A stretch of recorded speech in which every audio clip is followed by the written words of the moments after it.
నమస్తే, welcome to YoYo TV. So ప్రస్తుతం మనతో మాట్లాడడానికి షాద్నగర్ ఎమ్మెల్యే వీర్లపల్లి శంకర్ గారు ఉన్నారు. ఒకసారి మాట్లాడదాం. సార్ నమస్తే. సార్ నమస్తే, సార్, చెప్పండి. మరి కాంగ్రెస్ పార్టీ అధికారంలోకి వచ్చేసింది కొట్లాడినట్టు. సో నెల రోజుల పాలన కూడా పూర్తి అయిపోయింది. సో 6 గంటల విషయంలో చూసుకున్నా కూడా షాద్నగర్ ప్రజలు ఏమంటున్నారు, ఎట్లా ఉంది రెస్పాన్స్? ఈరోజు ప్రజలిచ్చిన తీర్పు తెలంగాణకు విముక్తి అయింది. నిజమైన దుర్మార్గులకు, దొంగలకు శిక్ష పడితే ప్రజలు ఇంకా సంతోషపడతారు. ఇవాళ సోనియా గాంధీ తీసుకున్న నిర్ణయం ప్రజల సంక్షేమం, తెలంగాణ అభివృద్ధి గురించి ఇవాళ ప్రతి ఒక్కరు కూడా సబ్బండ జాతి ఆ రోజు తెలంగాణ వస్తే ఎంత సంతోషపడ్డారో, తర్వాత ఎంత ఇబ్బందులు పడ్డారో, ఈరోజు అప్పుడు తెలంగాణ రాలేదు, ఇప్పుడు తెలంగాణ వచ్చిందని చెప్పి ప్రతి ఒక్కరు మేధావులు కానీ, ఉద్యోగస్తులు కానీ, ఉద్యమకారులు కానీ, కళాకారులు కానీ, ప్రజా సంఘాలు కానీ, ప్రజలు కానీ ఈరోజు హర్షిస్తున్నారు, సంతోషపడతా ఉన్నారు. కాబట్టి ఇలా సోనియా గాంధీ మాట వేదవాక్కు. భగవద్గీత ఎంత నమ్ముతారో, బైబిల్ ఎంత నమ్ముతారో, ఖురాన్ ఎంత నమ్ముతారో, సబండ వర్గాలు, సబండ అన్ని మతాల వారు, అన్ని కులాల వారు కూడా సోనియా గాంధీ వాక్కు మాటను నమ్ముతారు. కాబట్టి ఆ ప్రయాణం, ఆ దిశ ప్రారంభమైపోయింది. మీకు తెలిసిన కాడికి ఇవాళ మహిళలు బస్ పాస్ ఫ్రీ ఎక్కుతారు. ఇవాళ మీ అందరు తెలుసు, ఆరోగ్యశ్రీ స్టార్ట్ అవుతూ ఉంది.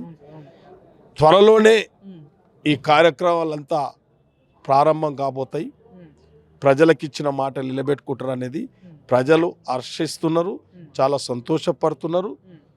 మీన్వల్ ఇప్పుడున్న సందర్భం, ఈ రాష్ట్రాన్ని పీల్చి పిప్పి చేసిర్రు, అప్పుల కుప్ప చేసిర్రు.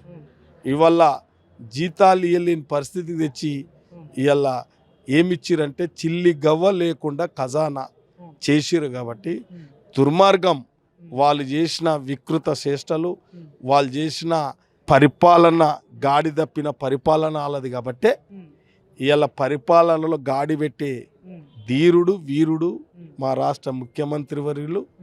అదేవిధంగా ప్రతి ఒక్క కాంగ్రెస్ పెద్దలు, ఇవాళ కాంగ్రెస్ పార్టీ చాలా పటిష్టంగా ఒకే మాట, ఒకే బాట, కింది స్థాయికి వెళ్ళి రాష్ట్ర స్థాయి కాడికి కాదు, ఏఐసిసి వరకు కూడా కాంగ్రెస్ పార్టీ ఒకప్పుడు నమ్మి మోసపోయింది కొందరిని. కాబట్టి ఇవాళ నమ్మక ద్రోహం జరిగింది. కాబట్టే ప్రతి ఒక్కరు ఒక స్పష్టతతోని ఇలా రాష్ట్ర ముఖ్యమంత్రి వర్యులకు సబ్బండ వర్గాలు కూడా సపోర్ట్గా ఉన్నాయి. కాబట్టి పరిపాలన గాడిలో పెట్టిండు.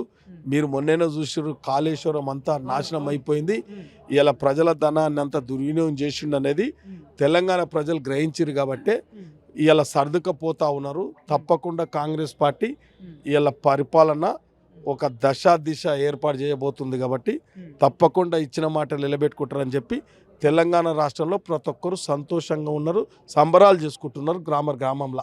కానీ సార్, ఏదైతే కాంగ్రెస్ పార్టీ వచ్చిన నెల రోజుల్లోనే ప్రతిపక్షాలు విమర్శలు స్టార్ట్ చేయడం జరుగుతుంది. ఏది 6 గంటల అమలు కావు, సాధ్యమయ్యే హామీలే కాదు, 5 నెలల్లో కానీ 6 నెలల్లో కాంగ్రెస్ పార్టీ పడిపోయే ఛాన్స్ ఉందని చెప్పేసి అటు బీజేపీ కానీ బీఆర్ఎస్ ఒకటే పదంగా చెప్తుంది. సో దీని మీద మీరేమంటారు మరి వాళ్ళకి?